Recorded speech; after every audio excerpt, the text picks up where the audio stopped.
At the end of Resident Evil Village, we were introduced to a much older Rose from the one her father was trying to save during the main story. It left players with plenty of questions about what her role in everything was, along with what her powers might be and what was next for her. After over a year, Capcom has finally released Resident Evil Winter's expansion, featuring the Shadows of Rose story content, which does a decent job of showing us just what the teenager is capable of and helps to bring more depth to her character. Shadows of Rose takes place in what Capcom calls the Realms of Consciousness. Fundamentally, the player isn't physically returning to the village where her father spent the entirety of the game, but rather journeys to it through her mind. 16 years have passed and Rose has been through a lot.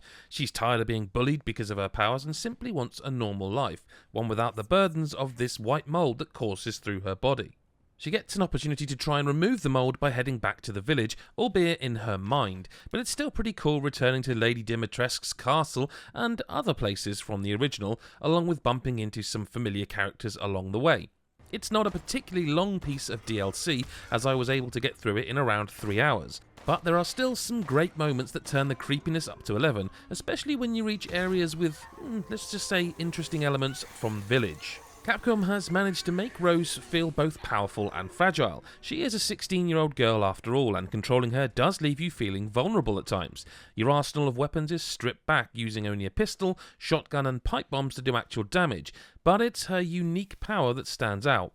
By finding a plant called the Sprig of White Sage, Rose can slow down enemies to block their attacks, among other things that reveal themselves as you progress through the story. It gets more powerful towards the later stages, but it's a cool idea that adds that little bit extra to the gameplay. Rose can remove bloodied barriers with her powers, which help to solve puzzles and progress through the various areas. There aren't a ton of different enemies to face, but they're still terrifying to fight given how unprotected Rose feels to control.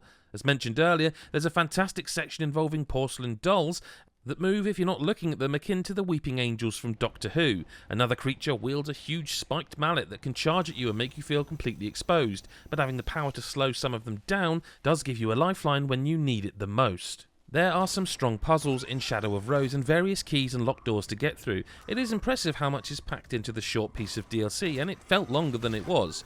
I'm not sure if fans are expecting too much from the story because there are still questions I had after it all wrapped up, but it did do a good job of making Rose an important character in the overall narrative, potentially letting her continue her father's legacy in any future games, as it feels the Winters' family still have a role to play. Speaking of the rest of the Winters family, Resident Evil Village Winter's expansion allows you to play through the entire story in a third person, over-the-shoulder view. You can switch between first and third person in the main menu, allowing you to play through the story like the many other Resident Evil games that came before it. Movement is smooth, and firing your weapons whilst walking or running gives you the ability to take out enemies without feeling open to attacks. The option to obscure Ethan's face feels so bizarre though, as you see different parts of it but never from the front. One can only imagine there's a deeper reason that might be revealed in the future. Resident Evil Village Winter's expansion is a decent bit of content that brings a reasonably good story to Village with Shadows of Rose. Playing over the shoulders as Ethan will give fans of Village a chance to experience the game like so many other Resident Evil titles that came before, and fans of Mercenaries can now play as characters like Lady Dimitrescu and Karl Heisenberg. If you're looking for a new way to play Village and want to see more from Rose Winters, this is worth getting, but the Shadows of Rose DLC itself is relatively short and didn't quite leave me feeling satisfied with where the story went, which is why I'm giving the package a 7.5 out of 10.